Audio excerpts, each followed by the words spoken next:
The Hard Count is presented by BetMGM. As you all know by now, we've teamed with BetMGM, and we're using BetMGM lines to make all our picks, and we'll have special offers for you guys each and every week. When you join BetMGM, you get access to a variety of parlay selection features like same-game parlays, live betting options, and more. Now, if you haven't signed up for BetMGM, use code ON3, and you'll get up to $1,500 new player offer on your first wager with BetMGM. Plus, 50% off an annual subscription to the On3 College Sports Network. Here's how it works. 1, download the BetMGM app and sign up using bonus code ON3. 2, deposit at least $10 and place your first wager on any game. 3, you'll receive up to $1,500 in bonus bets if your bet loses. And your code for 50% off an annual subscription to the On3 College Sports Network in your BetMGM inbox once your first bet is placed. Just make sure you use bonus code ON3 when you sign up. Make it one for the history books. Make it legendary. Welcome into the Hard Count presented by BetMGM. It is Tuesday, February 3rd, 2026. Last one on the face of the planet. Nashville has since thawed out a little bit. The boys were in the studio the whole time, though. Don't get it twisted. As always, presented by BetMGM. Now, I understand now college football as a season is over with. We got one more 11-on-11 meaningful football game left, though, in the Super Bowl this coming weekend. BetMGM, man, getting everybody right. I mean, we got everything from a big game bet, $10 get $150. We got a little bit of action where a new player offer of $1,500. Big game second chance, big game no sweat token, big game boost pack. I'm just telling y'all, man, if you want to bet the Super Bowl this coming weekend, do so with BetMGM, if for no other reason then they're presenting your favorite college football show, all right? So, again, make sure you're subscribed. Hey, we got a ton to get into today, man. This is the show for college football fans that aren't uncomfortable talking the season that's about to be in 2026 during the month of February.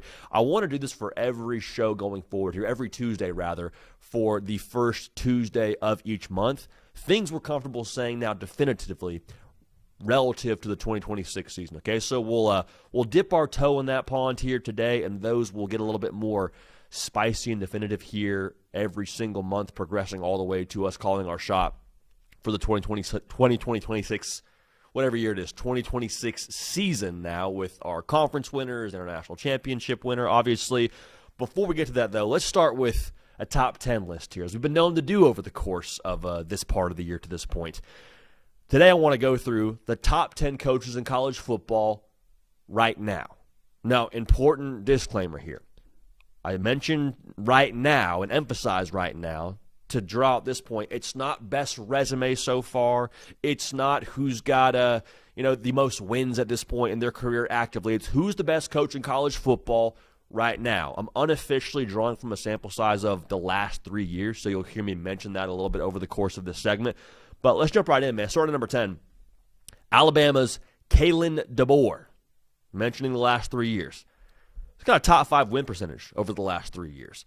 He made the college football playoff 2 of the last 3 years. This dude's a couple years removed here from playing for a national championship at Washington. The tough part with Kalen DeBoer is we are so locked into the moment as college football fans, and we look at what he hasn't done at Alabama. Well, he missed the playoff his first year there. Well, they showed up in the Rose Bowl and got absolutely spanked by Indiana. I hear all that. I receive all that. I don't have Kalen DeBoer at number 1 on this list. But I have to believe now if Kalen DeBoer had a different logo he wore on Saturdays and he wasn't the head coach of Alabama and he wasn't following Nick Saban, the public approval rating for him, I have to believe, would be a lot higher. Well, you say, but you can't talk about the public approval rating being higher for Kalen DeBoer at Alabama when he's given all the Alabama resources.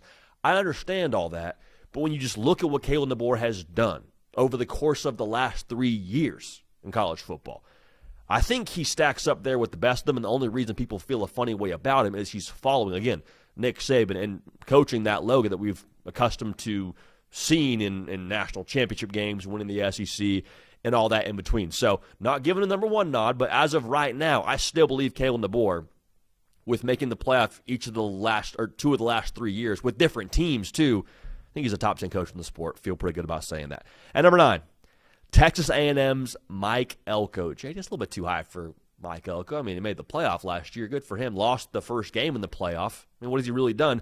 Listen, Mike Elko took a logo in Texas A&M that people swore up and down was snake bitten, was cursed. You can't win at A&M because it's Texas 8-4, because they got too many hands in the cookie jar. His second year there takes them to the playoff. His first year there had them on the doorstep of playing for an SEC championship. So you can say what you want about Mike Elko and what he's done to this point now. I feel really good about the direction of Texas A&M. I'll say this. I think when we do this time next year, I think Mike Elko will be higher on this list. To me, the proof is in the pudding there. He is about culture. He's about structure. The resources at A&M, he's shown he's going to maximize those, which is more than what the last coach could say that was there. No knock on Jimbo Fisher, just kind of the fact of the matter. Mike Elko winning at A&M should be worth something. It is in my mind. Got him at number 9 for the best coach in college football. This list, right now. Not overall resume. You can have other guys ahead of him resume-wise and probably have him outside the top 10 resume-wise based on what he's done. But right now, I think it's hard to put him outside the top 10. At number 8, I got Lane Kiffin. Now, there's an asterisk next to this for me because Lane Kiffin probably could be higher on this list if he had coached in the college football playoff. Let's say Lane Kiffin goes and plays or pushes Ole Miss. Let me say this again. Let's go ahead and say that Lane Kiffin stays with Ole Miss during their playoff run and coaches them all the way to a doorstep of a national championship. Maybe we view him a little bit differently. I think when you look at his body of work, though, I mean, he's had double-digit win seasons 3 of the last 4 years. He's done that at a really impressive level by going to the transfer portal every single year and retooling his roster. So the evals, the ability to set a culture, which is funny to say with Lane Kiffin and what people perceive him to be, to set a culture of a professional mindset and having them have, again, double-digit win seasons 3 of the last 4 years, I think is worth something. I think you could also argue now, however you put Lane Kiffin on this list, wherever you put him on this list, does he have the most impressive last 3 or 4 years with what he's done at Ole Miss? With what I just said, going to the portal so frequently, have to believe he's at least in that mix. The thing that excites me, though, with him at LSU is what we said when he got hired. You get the feeling now, as a college football fan, that you get to see Lane Kiffin at, like, the peak of his powers.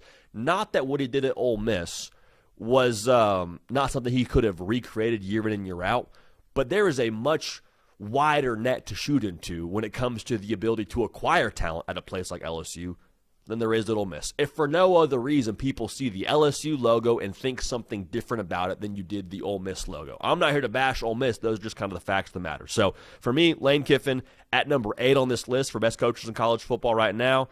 And I told y'all many times, I think he's going to do great things in Baton Rouge and can't wait to see it unfold in real time.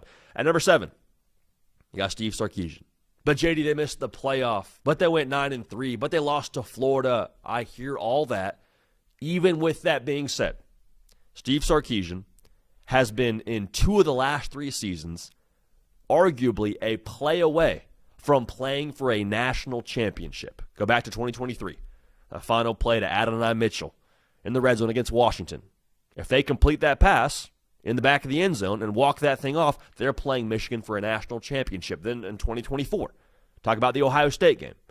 I understand the final score was a little bit more lopsided than the game would actually indicate, but if Quinn Ewers and Texas find a way to get in the end zone on that drive, okay, we're tied ball game now. Maybe they find a way to win in overtime. But heck, maybe Steve Sarkisian rolls the dice and says, let's go for 2 and put this thing away.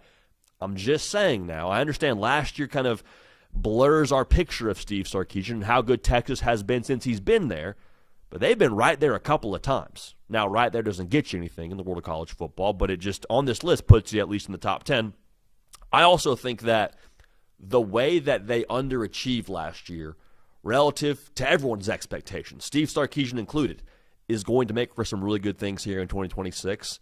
Now he's got a quarterback another year in the system under Arch Manning, a guy who's now getting his second year starting as a quarterback in Texas's Arch Manning. I think they also have a roster that's more akin to what he's used to having when it comes to firepower. We'll get into more of that later in the show. But Steve Sarkisian, I'm not letting the 9-3 thing scare me away, especially when one of those 3 losses to Ohio State. Like, it is what it is. Steve Sarkisian at number 7 in terms of the best coaches in college football right now, but would be higher if you're going off of overall resume. At number 6, I got Marcus Freeman. Last year feels a little bit lackluster, but you know what I think is kind of going under the radar when you speak about Marcus Freeman and his rise as a head coach?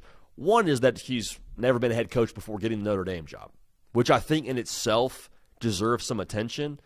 Like, Marcus Freeman went from being a coordinator, and being a good coordinator, rather, which is why he got the job, But when you get the head coaching job at Notre Dame, you are full spotlights at all times. Like, you are playing arenas at that point. Before that, like, you see G5 coaches get to do kind of the more under-the-radar thing and kind of cut their chops a little bit. Marcus Freeman didn't have that luxury. Now, nobody's crying for Marcus Freeman because he's the head coach of Notre Dame and got that job pretty early on in his career. But the point I'm trying to make is I think he's getting better as a head coach every single year. And when you look at what they are on paper, I think the data more or less indicates that. Notre Dame, for the first time under Marcus Freeman, in my estimation now, won all the games they were supposed to win. Because what was the knock on him going into this year? Well, yeah, they're always going to be in the mix. They're always going to have a top-tier roster. But look at the last couple of seasons. The loss to Marshall, the loss to NIU, the loss to Louisville. You never want to lose games that keep you out of the playoff, which is what the Miami and A&M losses were. But Notre Dame handled business against everyone they were supposed to handle business against. So you don't get flowers for winning the games you're supposed to win, but I think that in itself is interesting to track, because if that's what they do here going forward under Marcus Freeman, and they can find a way to win some of those games they are not, quote-unquote, not supposed to win, but where they are a little bit more of a level playing field when it comes to the talent on the other sideline, when that happens for Notre Dame, I think that's worth mentioning. Also, he's a year removed from a national championship appearance, is Marcus Freeman. That counts for something based on this list. And I still think, too, as he progresses and Notre Dame progresses under him, they're going to routinely be in a national title picture. And by nature of how the playoff is going to be structured for Notre Dame, they'll routinely be in the playoff. So Marcus Freeman, I know last year kind of left us all wanting more, especially with the Pop-Tart Bowl opt-out. Don't love that. But even with that being said, I think he's a top 10 coach in college football today, and just on the edge of the top 5 for the best coaches in college football right now. Now, this may ruffle some feathers, but let me remind you, best coaches in college football right now. Not best resume, not best winning percentage of all time, best right now. To me, Mario Cristobal is a top 5 coach in the sport right now. I mean, he just had a college football playoff run all the way to a national championship game. If we're using the words right now, I think Marcus Freeman and Miami, or Mario Cristobal rather, and Miami embody that when it comes to how you're assessing teams in the right now phase. If you disagree with this ranking, look at who Miami beat on their way to getting to the national championship. Ended up beating Mike Elko. He's at number 9. Ended up beating Lane Kiffin's Ole Miss. Lane Kiffin didn't coach in that game, but they're also on the list behind him. Ended up beating Marcus Freeman, who's at number 6. So, again, if you're pushing back on, well, Marcus Freeman's got this better resume and this, that, and the other winning percentage, I hear you. But right now, Mario Cristobal, as Cato would say now, has got the belt over those other coaches. I think also you look at the way that he is kind of progressed since getting to Miami from Eugene.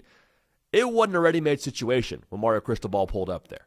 Like, the first year he was the head coach there, they missed the bowl game, okay? The second year they won 7 games. Could have won 8, but they were the punchline culture of college football because they didn't take a knee against Georgia Tech. So what I'm trying to say is it's been a slow build. The reason it's a slow build is because they got the foundation right from the jump, okay? And so I think that, one, Miami's got some staying power here, even past this year.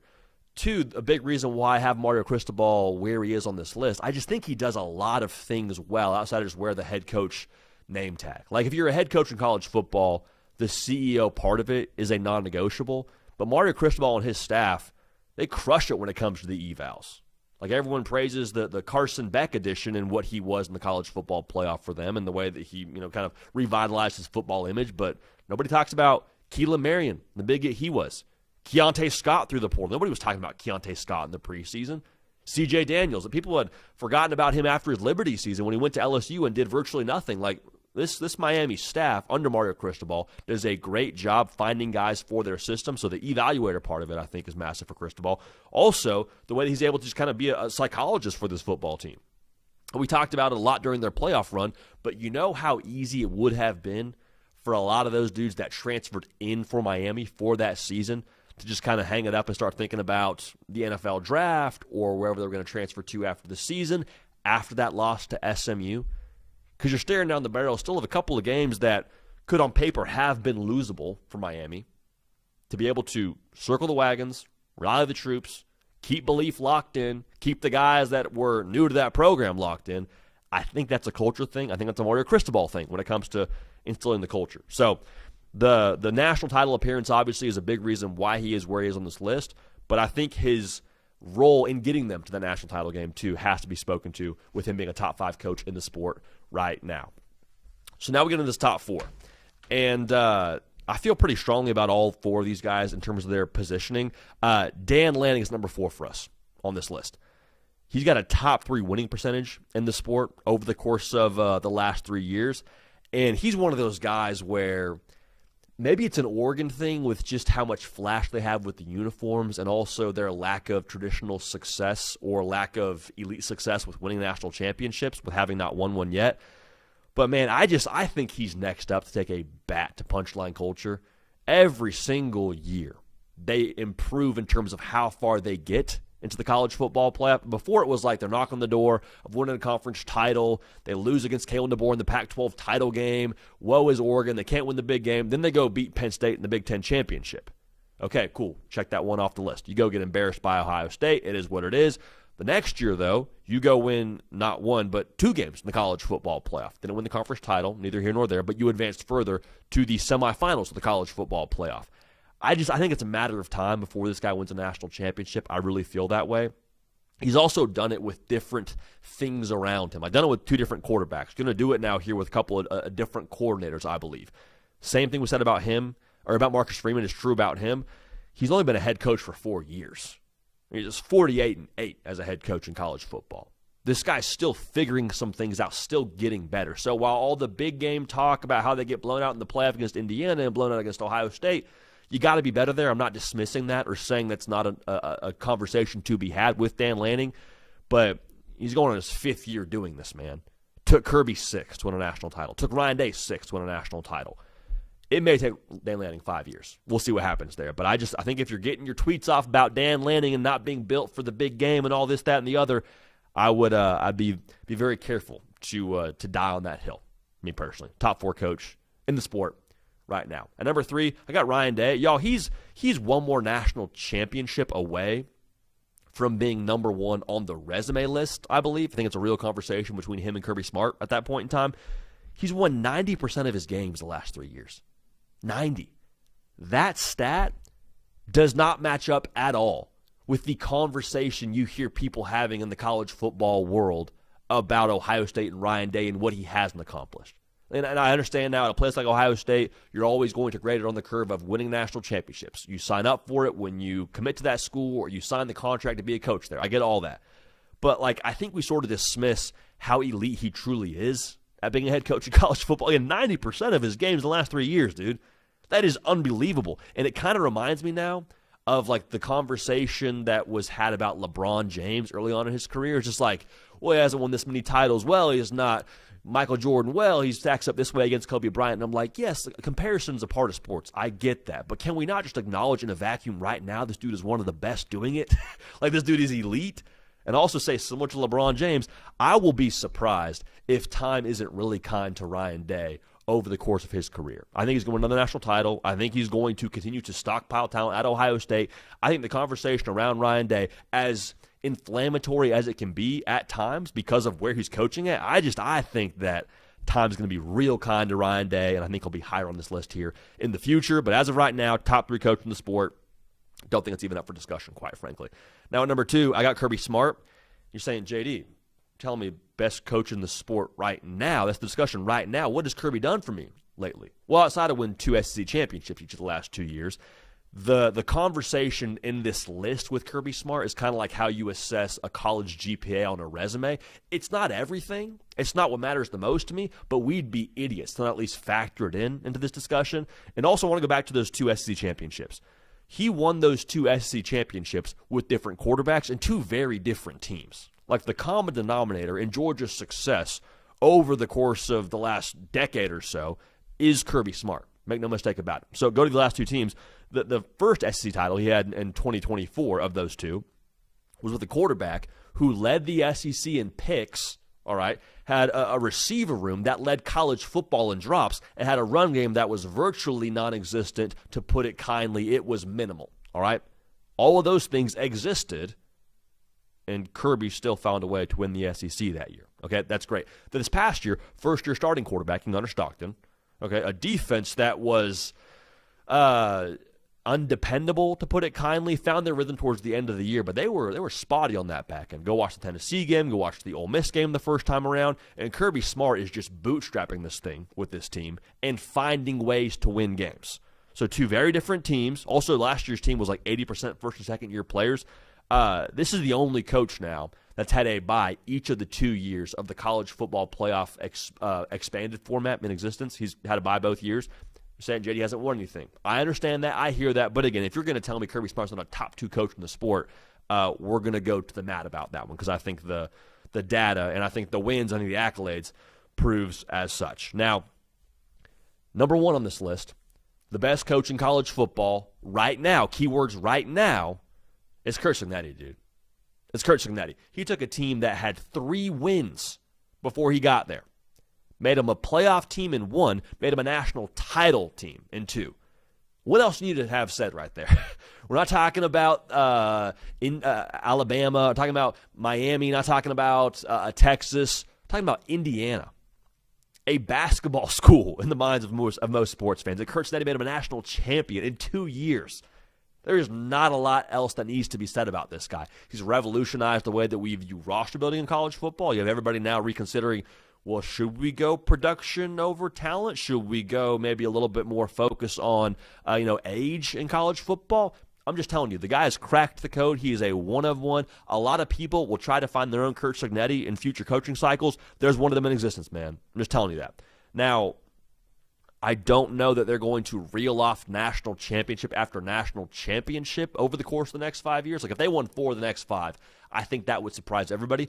But hear this. Curt Cignetti has made Indiana a factor in the Tier 1 conversation here going forward every single year because of what he did this past season. Now, they're going to have to recreate it. They're going to have to also hit on portal evals. I'm telling you, he's just fine doing that. Another reason why he's number 1 in the sport right now is because he's, I think, one of the best talent scouters in the sport. Like, Indiana doesn't have a traditional GM. It's Curt Cignetti, the rest of the staff, and like that's kind of how they get down. They don't have this massive front office of people doing their scouting work and then report Cignetti. Cignetti's like, no, I like this guy, this guy, this guy. This is how they fit in our system. When they get here, we'll bring the most out of them. And then before you know it, Fernando Mendoza is a guy who under Curt Cignetti goes from throwing less than 20 touchdowns the year before to leading the country in touchdowns and is a Heisman Trophy winner and number 1 overall draft pick here. Like, the dude is very, very different. Also, if you need more to chew on for Curt Cignetti, he's got 2 losses in 2 years, both of them to teams that played for a national championship, and Notre Dame and Ohio State, then, of course, didn't lose a game this past year. So those are our top 10 in the sport as it stands right now. Okay, at number 10, I got Kalen DeBoer. Number 9, we got Mike Elko. At number 8, Lane Kiffin, a little asterisk there. If he had been able to coach in the college football playoff, maybe we change the discussion around him. At number 7, I got Steve Sarkisian, Marcus Freeman at 6, Mario Cristobal at 5, Dan Lanning at 4, Ryan Day at 3, Kirby Smart at 2, and Curt Cignetti at number 1 in terms of best coaches in college football right now. All right, so there you have it. Hey, Kato, where are you at on this top 10 list? I know that whenever you make a list, you're wrong, so I'm sure my list versus your list would look a little bit different here. But just overall thoughts in terms of how we're ranking these coaches right now, and anybody that you want to get a couple bars off on when it comes to guys that were mentioned, maybe weren't mentioned on that list. Yeah, I think, first of all, I think you're the right guy at number 1. I think Curt Cignetti has allowed us to, like, do a thing that we often do is like a thought exercise. It's like, well, if Kirby Smart or Ryan Day went to Indiana, like, would they be able to do what he did? Hard to say, but the fact that he just did what he did at Indiana makes it pretty clear that if you put a bigger logo behind him and a bigger payroll behind him, he'd probably be able to replicate what he did at Indiana pretty easily. So I think he's just in a unique spot right now in college football history, and I think he's holding the belt pretty comfortably. I actually really like your 10. I think you have just about the right 10. The only sub I would make, JD, is I would take – and there's, again, like right now is always a tough term. Like Lane Kiffin has the hot hand right now. Kyle Whittingham probably has a better like resume throughout his whole career. So like people like that are hard to compare, but shout out Kyle. I think he's one of the 10 best coaches in college football. For sure. I would take out Mike Elko. I would slide Kalen DeBoer up, and I'd put Josh Heupel behind him. I think the Heupel-Elko thing, if we're like splitting hairs there, I think when you look at what A&M did last year and the year before that, I think if you give Josh Heupel the same schedule, I think he's doing the same thing. Like Josh Heupel ran into Georgia, he ran into Alabama, and he ran into who else did they lose to? Outside of the Vanderbilt game, but like they had tougher competition, and I think that both of them went to the playoff, and both of them lost to teams that are competing for the national championship. So I think it's close, but I would give a slight edge to Heupel. You have a head-up win over Saban, which is huge. 500 against Alabama the last 4 years. Like, I don't know if Mike Elko's doing that same thing that Josh Heupel has been doing the last couple of years. So that's probably the only change I would make, though. I think you have the right coaches. You can maybe nitpick the order, but I think the top 5 solid, and I think across the board you did a pretty good job. I mean, Heupel probably should have won over Kirby. Like, if that kick goes through, like, he probably should have one on the board against the guy we got at number 2 on this list. So I'm with you. I think Heupel missing that list is a little bit of like, hey, probably could, maybe should have him in there. You know, I almost put in there, Cato, with the right now verbiage. I was tempted to put our guy Joey McGuire in there. Ooh. I was tempted, and maybe we'll give it a little bit of runway. Top 10 in our hearts for sure, but that was one where I was like, man, you don't have to squint to see the guy in the top 10. Maybe we'll give it another year before they win another Big 12 title, and we'll revisit it. But yeah, it's almost like a reverse Signetti thing, because they have so much resources and they have so much pop now with him there. You'd be curious to see what he would do with less. Yeah, we only know him as this product, and that'll probably be a hard one to evaluate over the next couple of years, just with the Big 12 of it all. I think Joey McGuire will be most judged by what he does in the postseason, quite frankly. So if he can get his muscle up there in the next couple of years, reel off a couple playoff wins, then now we're talking. Or our dream, schedule some non-con with Texas and Texas A&M, and just have some Lone Star showdowns left and right. I think that'd be cool. The other team I forgot was Oklahoma when I was talking about Tennessee. Like, Tennessee plays Georgia, Alabama, Oklahoma this year. They all went to the playoff. They all lost. Every team we saw A&M play that went to the playoff or was playoff caliber lost to those teams too. So I think there's some schedule math there where I think Josh Heupel, I'd give a slight edge over Mike Elko. No disrespect to Michael Elko, but I think shout out my Vols. I think I'll have a top 10 coach in the game right now. I love that. I love that. Maybe it's worth even revisiting and doing a top 10 coaches ranking, and we take the whole body of work, we take the resume. Maybe Dabo sneaks on that list. I was about to say that's when it gets interesting, and you have to throw guys like Dabo in there. How do you compare a Kirk Ferentz to like Joey McGuire? Like, it's just too much. Yeah, there's just too much. There's a lot of things. I like the right now rankings because it's a better snapshot, and it's more so like, I think this is a very indicative list of like, right now if the market was just open. Yeah. These would probably be your top 10, right? Like, I think these would be close to, if not the 10 kind of candidates, maybe like a 5 more, like a 15, like those, like right now, if you just had to draft coaches and you were starting a program, I think we have the right 10 guys or 10-ish guys in that mix. But then if you're doing a resume and comparing legacy and all that stuff, it gets a little bit more hairy. But I don't think there's many better coaches than the guys you've got right there, man. It's a golden age. You know who did something like that? I want to say a year ago. Yeah, it was about a year ago. It was Ari Washman did a top 25 coaches in college football. My man snuck Bill Belichick on there, and you're like, hey, man, that's a lot of rings. Who else has that many Super Bowls, man? If you're into jewelry now, Billy B's got something for you, okay? So I hope he does that again at some point, because it's a compelling argument. We'll see. We'll see if UNC can turn it around. But Week 1 in Ireland. Revenge game for Bill. Week 1 in Ireland. Let's get it, Bill. Let's get it, Heels. It's going to be awesome. I can't wait. See, that's what you got here. Sicko's already talking about games being played in Ireland. That's what you get on this show, all right? Moving right along, though, here, I told y'all I want to do something here the first Tuesday of every month. Things we're comfortable saying going into that month about the 2026 college football season. So I got 4 things I'm comfortable saying right now in the month of February, for the 2026 college football season. First up, as it stands right now in February, I'm comfortable saying Notre Dame is a college football playoff team. All right, and I don't think I'm backing off this take. Now, we had Notre Dame a little bit lower in our rankings than some of our co-workers here in this space, and we're all the way here for that. Notre Dame fans, hear me clearly as I say this, because a lot of y'all had some smoke for us, and that's all well and good. It comes with the territory. I appreciate the energy and the passion, the banter, all that. I think Notre Dame's a college football playoff team today in February. Haven't filled out the rest of the bracket. There'll be 11 more teams, but Notre Dame's going to have a spot in this thing. Where they're seated, no idea. But I will be shocked. I will eat I don't want to say that. I was going to say eat my own shoe on air, but we're just going to go ahead and hold our breath a little bit on that and wait to see what happens across the board. I will be shocked if Notre Dame's not in the college football playoff bracket here when that thing drops on Selection Sunday and Reese Davis's sweet, leathery voice is telling you who's in the mix, all right? When it comes to how we assess putting teams in the playoff with our predictions here, my unofficial formula is, okay, what do you have in your building? Meaning, do I like your staff? Do I like your roster? And then what do you have on your schedule? I like both for Notre Dame.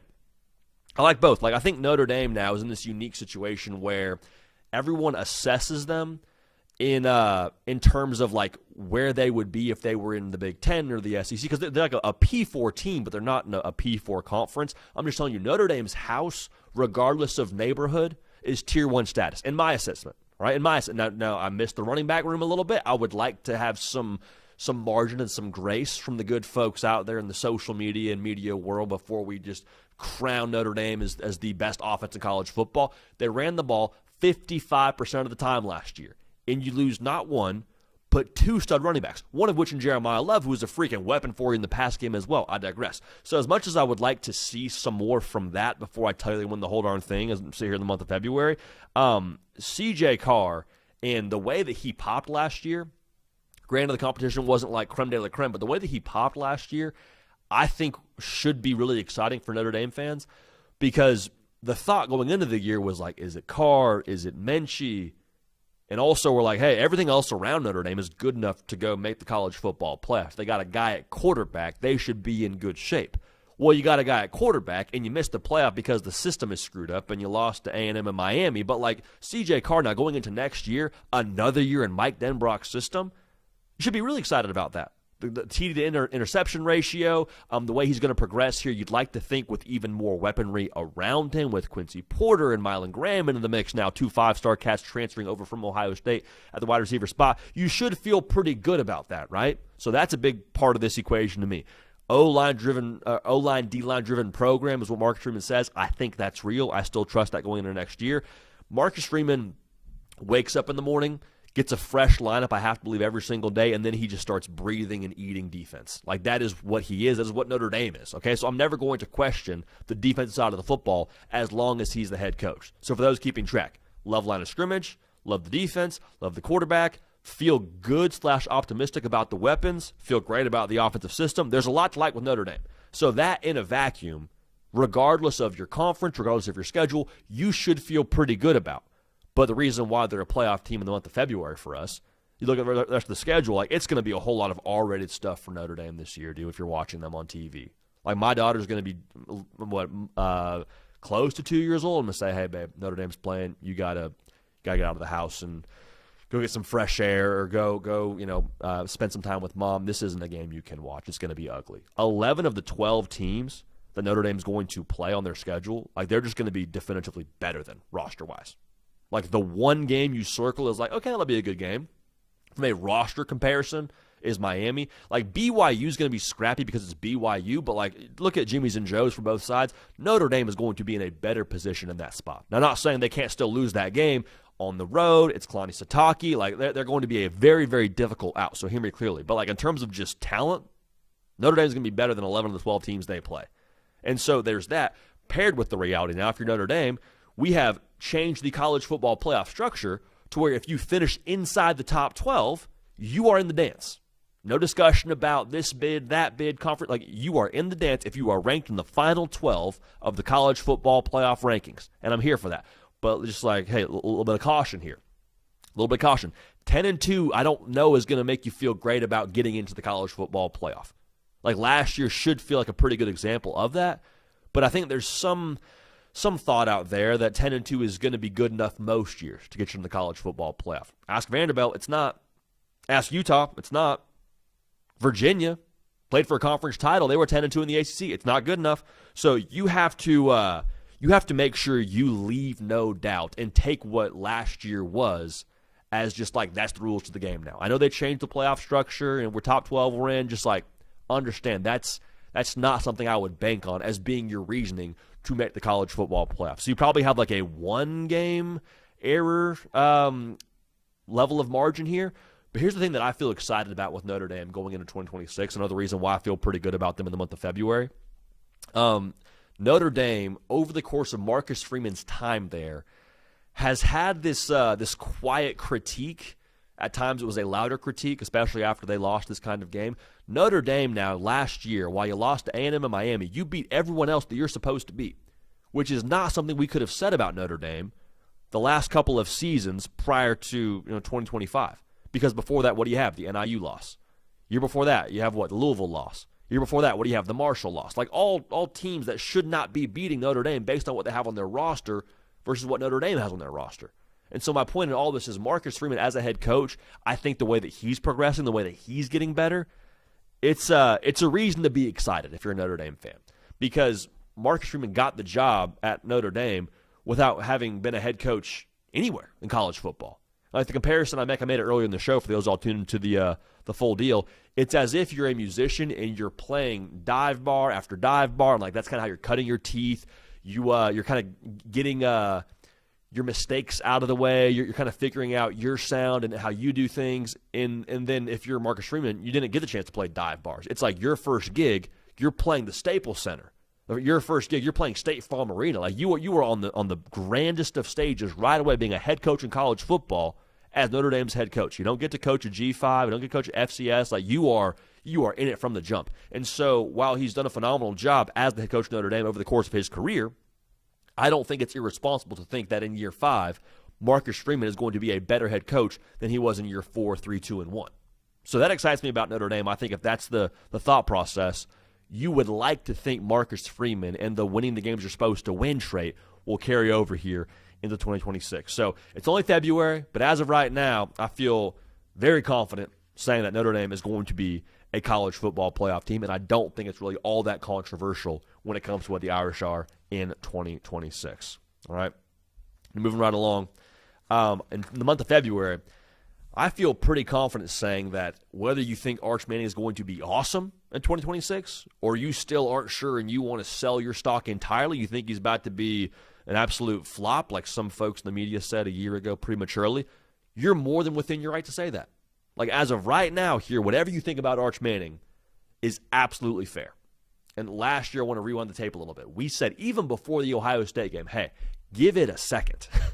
Playing college football, much less playing college football at a P4 level in the SEC or up against Ohio State, your first ever start as the guy, rather, in 2025, this is hard. Like we kind of stood in front of the Arch Manning campaign for a minute and said, he's just a boy. Give it a second. give him a couple of starts here before we say anything about him definitively. And then he started out, and it was worse than we thought it would be to start out. We kind of held our stock. Towards the end of the year, he's one of the best quarterbacks in the SEC, and I think by that nature, one of the best quarterbacks in college football. But we're at this point now where whoever you think he's going to be, it's no longer considered like a hot take to say Arch Manning is going to go win the Heisman or be the number 1 overall draft pick next year or say whatever you want about Texas in the context of 2026. I think a year ago it was because you were going off of last name, things you heard behind closed doors, what you thought Texas was around him, and then 2 other starts of actual like in-game action from the guy. You were kind of just trying to forecast what Arch was going to be last year. Same thing if you were on the negative side of that. You were saying, well, it's the last name.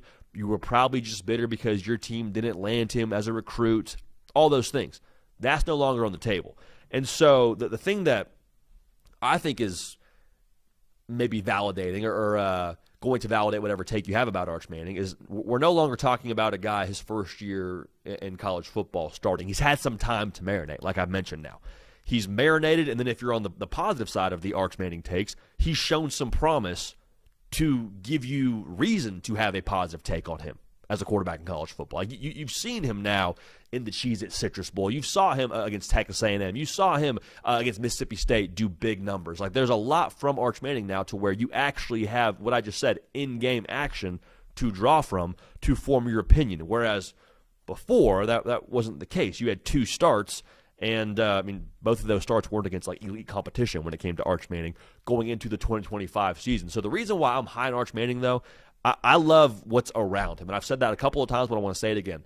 Last year, as well as Arch Manning played down the stretch, I don't think he played as well as he will in 2026 because I think the things around him are a lot better. Like I've said it ad nauseum here, but Texas, like Steve Sarkisian has this narrative of he's a quarterback guy, he's a quarterback whisperer, he's a West Coast guy. Steve Sarkisian wants to run the football. Every year as a play caller, Steve Sarkisian had a 1,000-yard back. Last year, Texas' leading rusher had less than 600 yards. Okay, what does that tell you? Maybe the running back room leaves something to be desired. It's part of it. 2, though, the offensive line was nowhere near what Texas, I think, has set their standard to be within that position group. It was nowhere near what it was supposed to be. Arch Manning, multiple times, was out there running for his life or having to get rid of the football way quicker than he would have liked to. So that was an adjustment for Arch across the course of the season. I think that'll be better by nature of how they attacked the portal on the offensive line and the running back room, and then also just the skill positions in general out wide. You cannot overestimate the impact of a Cam Coleman. Cato and I are having conversations here on the air and in the office like, hey, is he the most impactful non-quarterback transfer ever? He might be. If you get the most out of Arch Manning, he is then. And you go win a national championship, okay, check that box. Cam Coleman is, in fact, the most impactful non-quarterback transfer we've seen in the history of the sport. Because what he's going to do now is force defenses to play two safeties. You got Ryan Wingo on one side, Cam Coleman on the other. I don't think you feel great about going single-man coverage, no safety help with both those guys. Maybe one of those guys, not both those guys. And so you play two high safety now. You're going to have a better picture to run the football and just make things better for Arch Manning in general and make everyone's life easier in general within that Texas offense. So I think that Steve Sarkisian, with what we've seen over the course of his career now, if you give him real-deal ingredients, he's going to make you a real-deal level offense. Think back to those Texas offenses with Xavier Worthy and Adonai Mitchell. Think back to what they were in 2024 with a first-round receiver, Matthew Golden. Like, if you have what you need for Sark, he's not going to let it fall by the wayside. And I think they truly have that now around Arch Manning. So on top of all that, now all that in itself is great. But, I mean, we've seen a lot of high-profile guys have a slow start, and then we kind of hold out hope for them going into the next season, and can they kind of put it together? Like DJU was kind of this way, where he didn't have a great year at Clemson, his first year starting, but you're like, okay, we've seen the Notre Dame game from him where he popped in a big way in relief from Trevor Lawrence. Maybe it's just a one-year thing where he has to put it together. Arch had a slow start, had a strong finish, but the fact that he was able to rebound from a slow start gives me a lot of confidence in what he is between the ears. Like that to me is just wildly under-talked about with Arch Manning. The competitive makeup of this dude, to me, is what I am putting most of my chips in on with this dude. Because, like, the physicality is one thing, and the way you can throw the football and move is all well and good. But you know how dark that must have been for that first month of the season? He's getting booed at home. It's a tough place to be, especially when your last name's Manning. You got this Red Bull deal, a Viore deal. You're supposed to be, like, the next great one out of Texas, and you're getting booed by your home fans. That's a tough place to be. That's a place where I think, like, a lot of college students would probably crumble under that kind of pressure. Arch took that and then got better. Took his lumps, evaluated his failures, got better. Say what you want about the Manning camp and how much they probably elevated him. I think Arch being able to pull himself out of that spot and play as well as he did down the stretch, 19 total touchdowns the last 6 games, that to me tells me a lot about Arch Manning. It also tells me, too, he's not going to fold at the next sign of adversity, which is going to happen. Like, Arch is going to throw a pick at some point in time in 2026. He's going to have a quote-unquote bad to mid game in 2026. It's going to happen. But when that happens, I'm saying, okay, I've seen this dude have a strong jaw now over the course of his career, can take a punch and keep going. I feel good about him going into 2026 for those reasons. So if he plays at an elite level, like I think he will, Texas is going to be in a spot to compete for a national championship, and Texas has the competitive makeup right now as a team, I think, with what last year wasn't, to go compete for a national championship. So, again, going back to my point in all this here, whether you think Arch is going to be awesome or you think he's going to suck, that is no longer a clickbait take. We've seen with our own, there's proof in the pudding of what Arch Manning is as a college quarterback. If you think he's going to be awful, you have your own take there, and you have a lot of things to stand on within your own take to make that point. Think he's going to be awesome. It's not a last name thing. It's not it's a Texas thing. I've seen this dude now play in 12 games, and I've had this opinion. And also just to dial down to, or double down, I should say, on the Arch Manning mania and how much he's going to be talked about. There's going to be a lot of people that are quick to say the last name stuff is why we're talking about this guy. Otherwise, we wouldn't have nearly as much coverage for him. The Manning last name is a reason for a lot of coverage. I hear all that completely. But you look at the numbers and where he is over the course of, what last year was going into next season, it kind of reminds me of where Jackson Dart was. Like, Jackson Dart was flirting with, like, that top 5 category of passing yards in the SEC. Ole Miss was a team that was on the doorstep of making the playoff. At that point in time, they had missed the 14 playoff, but we were going to 12 teams the next year. So we're like, hey, Ole Miss, kind of in this sweetheart range. We talked about Jackson Dart a lot that offseason. Jackson Dart was in a lot of preseason Heisman favorite kind of polls and lists, if you will. So, yes, Arch Manning is going to get extra pressure and extra spotlight because of his last name, but make no mistake, everything positive about Arch Manning that's said right now is warranted. Was in that same tier of passing yards in the SEC as Jackson Dart was. Texas, again, same like doorstep level territory of what Ole Miss was relative to the playoff going into that season of 2023-2024.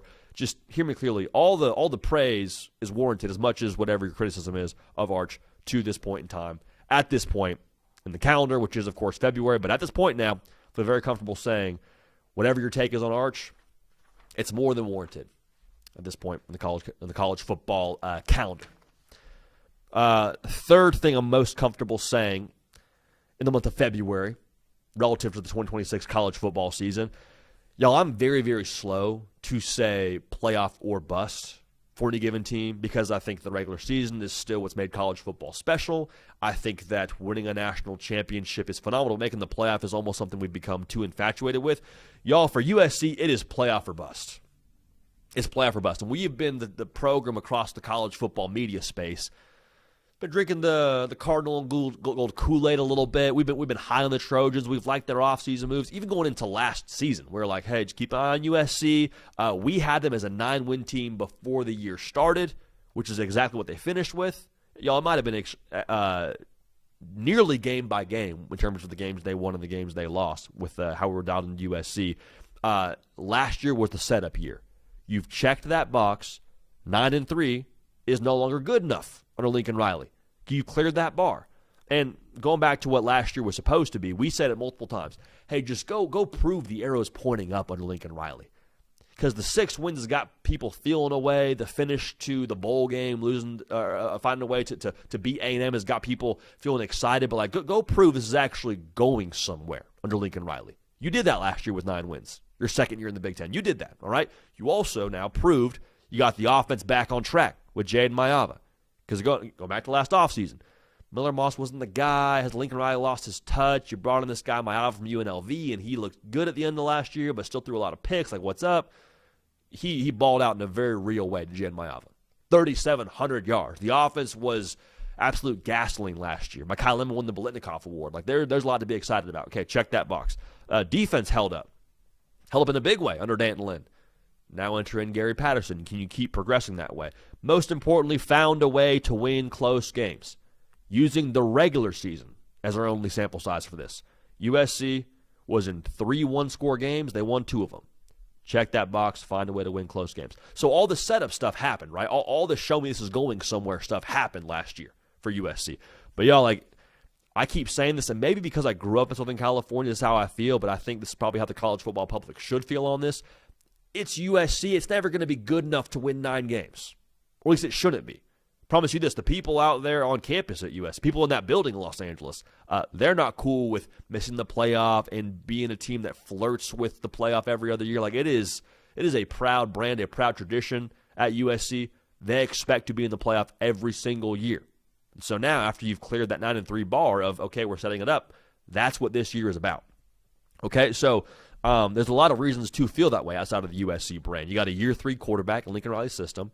We've told you now, look at quarterbacks that have had multiple years under Lincoln Riley. Kyler Murray, Baker Mayfield, Caleb Williams. All 3 of those dudes got a Heisman Trophy somewhere along the way after their first year under Lincoln Riley. Not a coincidence. On paper now, you should feel pretty good about the hire you made to call your defense in Gary Patterson. Wasn't this young hotshot, high ceiling kind of hire, but it's like, you know, this dude knows defensive football. He's not going to screw it up with how he calls this thing. So, okay, check that box, feel good about the defense. Year 5, it's crazy already in year 5. Year 5 under Lincoln Riley for USC. They won pretty early there with that whole Caleb Williams experience where, you know, he goes out and wins the Heisman and you win double-digit games. Like, that was really exciting. But you saw the slow build now take place in Los Angeles under Lincoln Riley for some time. At USC, I think not making the playoff in your 5th season under that same head coach, it's not going to be cool with anybody. And I'm not saying that he gets fired if they miss the playoff, but I'm just saying let's understand what the expectations are at USC. And it's your 5th year now.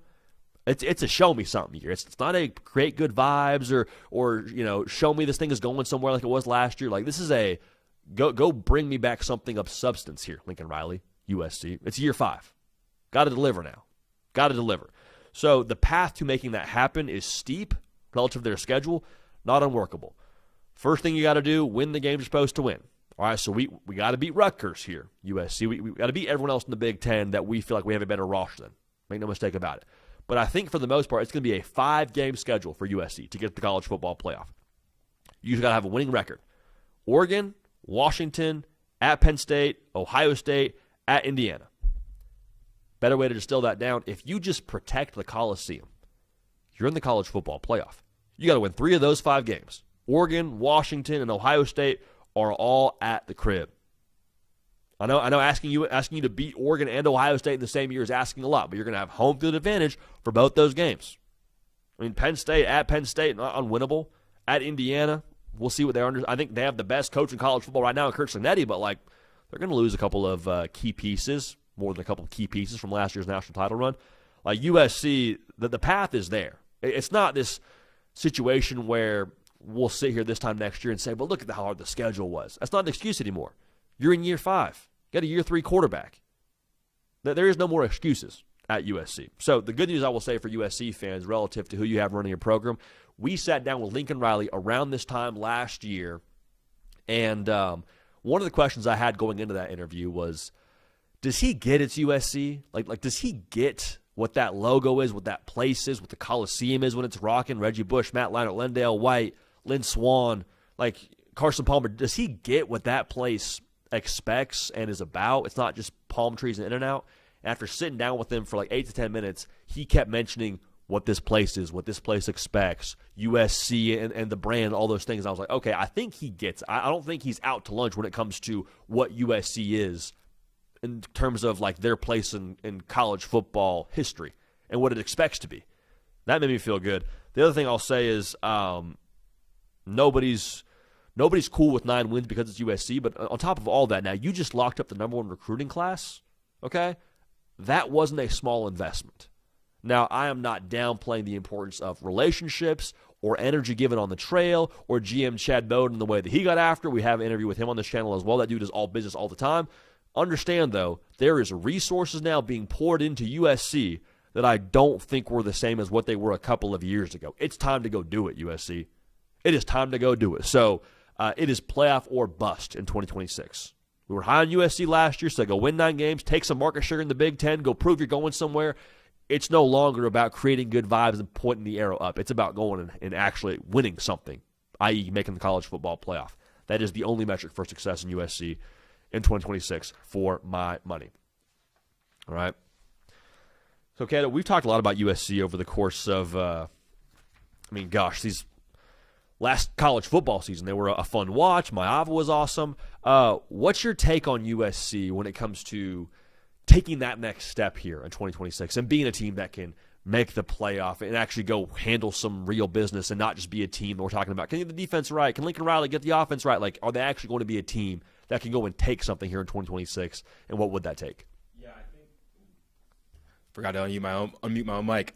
I think that 5 years is a good mark. I think we've given Lincoln Riley a comfortable amount of time to get things right. And it's college football. The margins are small, and it's hard to win. You have a defense that's improved just in time for you not to have the Heisman winner at quarterback that can take your team to a conference title game when you're in the Pac-12. And you kind of wonder, did they miss their window being in the Pac-12? Now that they joined the Big Ten, is it going to be too hard for them to overcome traveling to the East Coast and all that stuff? They haven't been particularly good on the road during this Big Ten era, so there's still some stuff to prove there. But we remember what the story was 2 years ago when they had leads in the fourth quarter of all of their losses and ended up losing that. So they got back right there. You would love if they had the continuity at the coordinator spot, but I still think Gary Patterson's an excellent hire, and hopefully he can keep that unit up to the same standard that they've had, if not get them better potentially. But I think 5 years is a good runway, and I think saying playoff or bust mode after 5 years of being a program like USC, I think it's a good time to prove it. And I think the recruiting class coming in, I think, does buy you a little bit of leeway, though, because you don't expect all those freshmen to show up in year one and be impact players, but at least see them through the next 2 or 3 years. Maybe I think that might have bought them a little bit more runway as well. But when you're a school like USC, I think at a certain point, when you get the schedule preseason, you have to turn into the team that people don't want to see on their schedule versus having a schedule and have a bunch of teams you don't want to play. Like the Oregon and Ohio State logo traditionally, like, yes, like those are never ones you want to play in recent college football history.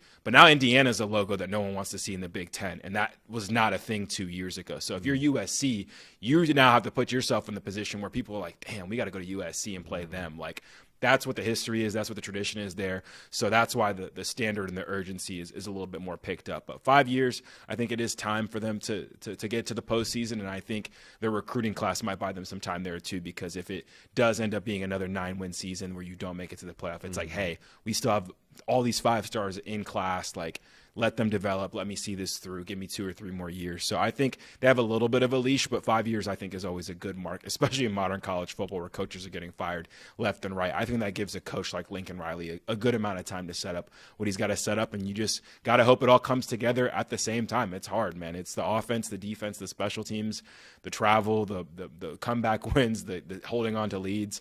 The margins are thin, but I'm confident that USC has everything in their backyard and on their staff to get it done this year, if not in the next 2 years. Yeah, it doesn't make it any easier that you got a guy in Kurt Signetti who goes from 3 wins to the playoff in Indiana, and then second year wins a national title. So I'm with you, Cato. 5 years, more than enough time for you to figure it out. So I'm excited to see what they are here in 2026. Excited to talk to Lincoln again and get his take on the progress of the Trojans to this point. And get his food takes as well. We got some of those last time too, so we gotta re-update there. Always crucial. Anytime the culinary world crosses over with Lincoln Riley, the folks get active. Special. It's provocative. Gets the people going a little bit there.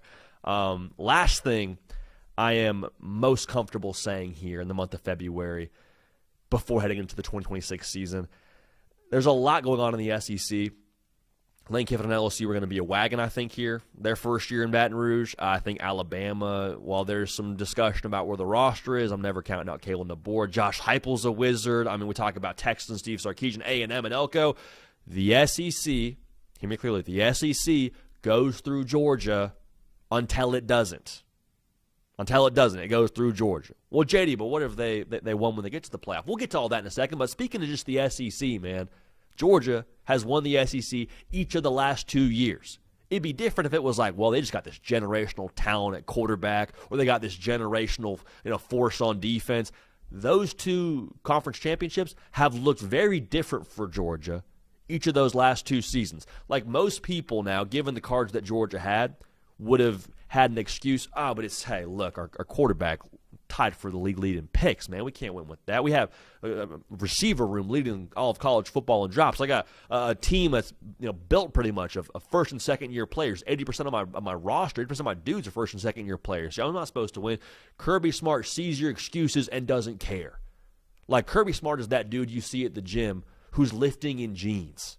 You don't mess with that dude now. Because if you go lift in jeans, it means 2 things. It means, 1, they're probably coming from their job or going to their job. They don't have time to change, okay, so they're about that action. 2, the workout's got to get done, and they don't care what has to happen for that workout to get done. Hey, sorry, our quarterback led the league in picks. Don't care, still got to win the SEC. Got a bunch of young bucks on both sides of the football. A first-year starting quarterback. Don't care, still got to win the SEC. The schedule is brutal. We got to play Texas. We got to play Tennessee. Don't care. We still have to win the freaking SEC. And guess what?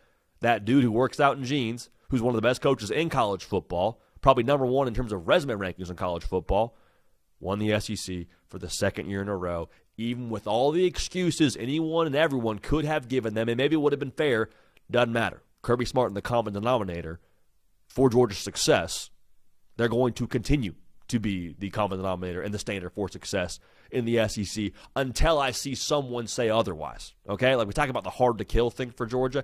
It's going to take, I think, like this elite combination of quarterback play and tough culture and head coach to dethrone Georgia. Not saying that won't still be our prediction when it comes to prediction time in 2026, when we get there in the months of August, or early or late July rather. When we call our shot, we'll walk it through, but it's going to take something like that to dethrone Georgia. And you talk about how weird and maybe unideal circumstances have been for Georgia over the last 2 SEC championships. I'm sitting here in February and I'm like, is it really going to ever be that bad again? You got a team now and a quarterback that is really well seasoned across the board. Like the trouble last year was you got a lot of young bucks who, in big moments, you're trying to figure out what they're made of. You know, a lot of young bucks in the secondary where we go to Tennessee, we get 370 hung on us here pretty quick because we got Josh Heupel on the other sideline dialing up just freaking winner after winner. We got Ole Miss when they come play us for the first time across this season, just finding ways to score just about every single drive under Lane Kiffin. Like, as they progressed and took their lumps this year, I think that's going to serve them really well when they get back to that spot next year, which answers the question you had at the front of this thing. Well, JD, what have they won since the playoffs expanded?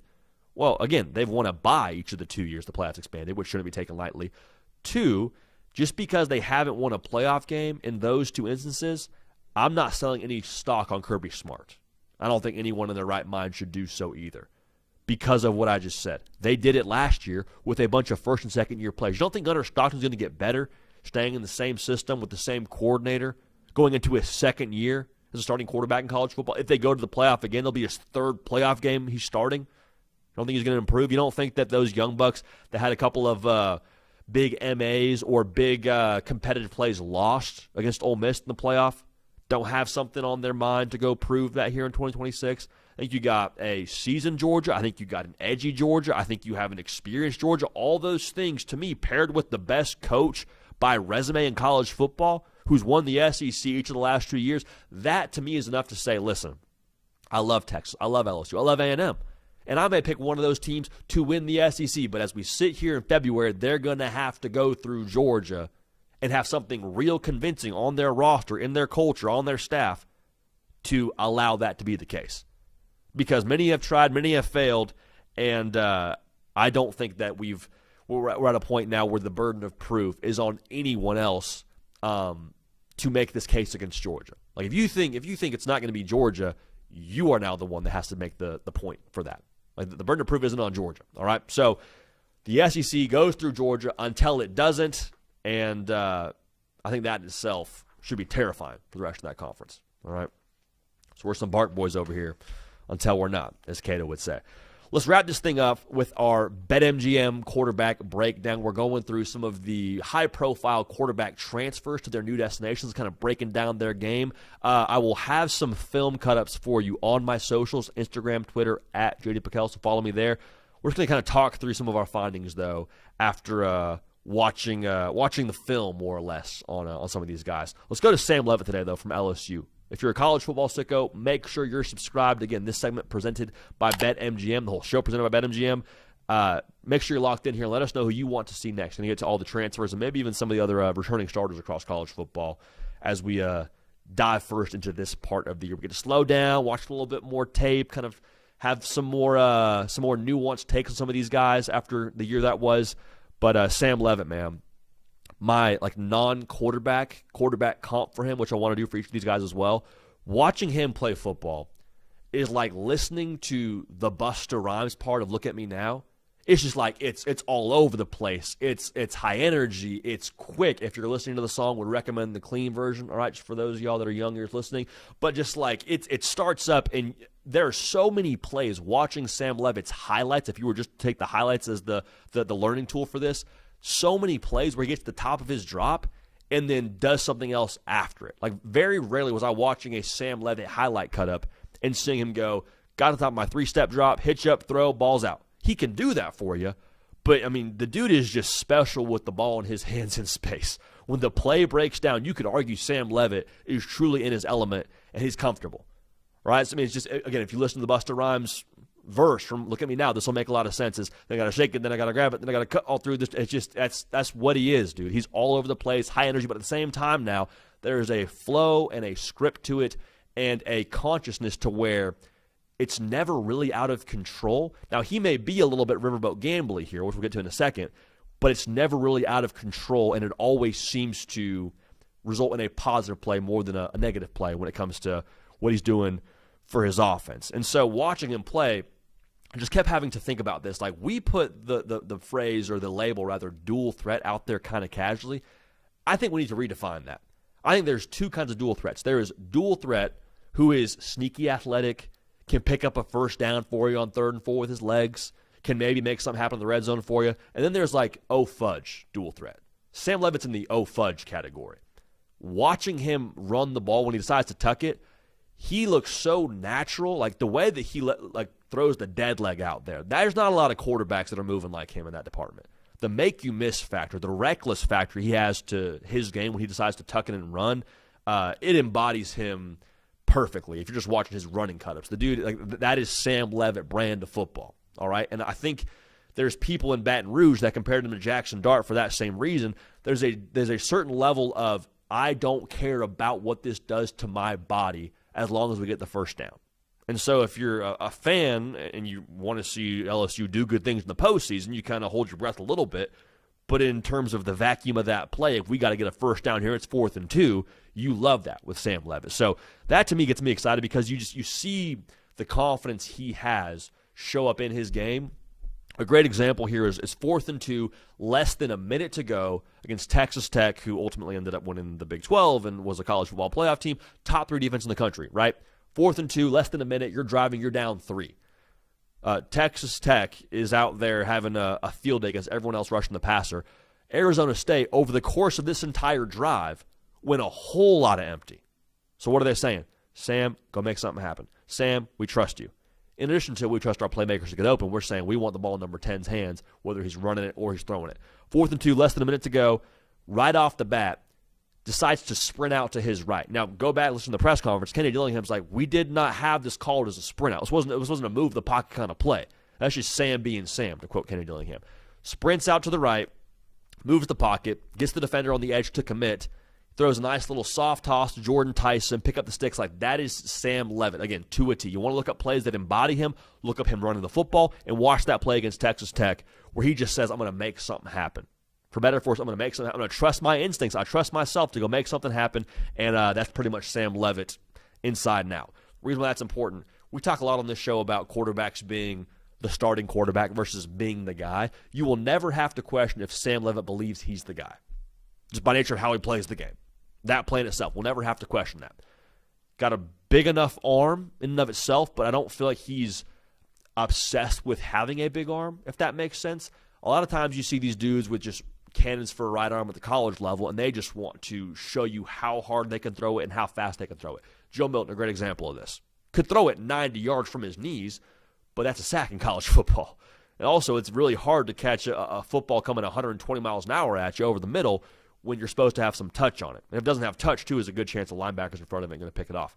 Sam Leavitt, while he's great off platform, when he decides to set his feet and throw, he has great arm strength, but he has also got the ability to take something off it and throw touch on a goal line fade. Or on that play to Jordan Tyson on 4th and 2 against Texas Tech, throw a little extra lob sauce on there to where Jordan Tyson's not having this thing hit him in the chest and it's a ball up in the air and incompletion, 4th and 2, we lose the game. So the ability to change speeds from Sam Leavitt, I think is really important to note when you're breaking down what he's going to be here for LSU in 2026. Now, when we do these breakdowns too, we got to be critical. We got to tell you the good as long as we're also giving you the bad, okay? So the thing that makes me a little bit uneasy if I'm an LSU fan about Sam Leavitt is I mentioned he's got the big arm, he's got the gunslinger to him, the creativity to him.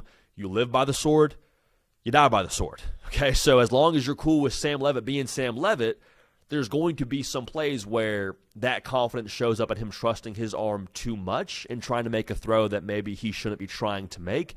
That's where you get excited about the idea of all the talent LSU roster is going to have and Lane Kiffin calling the offense. Now, this is not me saying anything less of Kenny Dillingham or what they had at Arizona State, but you'd have to think now, if I'm Sam Leavitt, it's me and Jordan Tyson, and our tight end who's a good player as well. But for the most part now, if we're going to get where we want to go, I got to go make something happen here most Saturdays. This goes through me. It'll still go through him at LSU, but I think you would hope if you're an LSU fan, he is seeing the bigger picture of I might not need to make as many plays with my feet and out of structure as I did at Arizona State because of how much talent we have within this roster and within this building. Okay, so gunslingers are great. Gunslingers are fun. Y'all, gunslingers don't usually win national championships. Go look at this past national championship. Mendoza, Carson Beck, both good quarterbacks. Neither won gunslingers. Look at last year's before this one. Will Howard and Ryan Leonard, both good quarterbacks. Neither one really gunslingers. Like, you go all the way down the list of national champions and teams that played for national championships. not a lot of guys you would qualify as gunslingers. Okay, so the bottom line here, I think Sam Leavitt has all the juice you would want when you talk about the quarterback for Lane Kiffin next year and LSU's offense in general. The question is, can you take all that caffeine now and channel it towards something good? Can you keep from saddling the wild horse that is Sam Leavitt and the excitement and the Busta Rhymes of it all, the fast pace, the tempo, the energy, all those things, but at the same time now put it into a system where you're not overindulging in that caffeinated substance. The good news is Lane Kiffin's a barista here, all right? Like, he knows what to do with a high-energy quarterback, high element of caffeine. Speak to what Matt Corral was, what Trinidad Chambliss was last year, and all his physical giftings, what Jackson Dart was for the longest time in Oxford. I think Lane Kiffin is the exact right guy to make that all come to life. So I can't wait to watch Sam Leavitt in this offense. I think it's going to be a lot of fun so long as he can get up to speed if he does miss spring practice, which we'll see what happens there. But, again, juice, energy, tempo, playmaker, real deal, like an fudge dual threat, not like a sneaky athletic dual threat, can pick up a first down on third manageable. Like, Sam Leavitt is going to have some games now where he is flirting with, if not surpassing, 100 yards rushing in an LSU uniform next season. But LSU fans, get in the comment section. Let me know, 1 through 10, what are your expectations for Sam Leavitt? 10 being Heisman Trophy, 1 being we're falling back to the face of the earth before we were last year. Can't say 7-7's for losers, but let me know your thought on Sam Leavitt heading into next season for the Tigers. All right? So that about does it for our action today on this wonderful February 3rd, 2026. Let us know, again, who else you want to see us break down on our BetMGM quarterback breakdowns when it comes to guys that hit the portal this past cycle. But for Cato on the ones and twos, for myself, JD PicKell, we love y'all. We appreciate y'all. We're going to keep this party rolling. We will see y'all.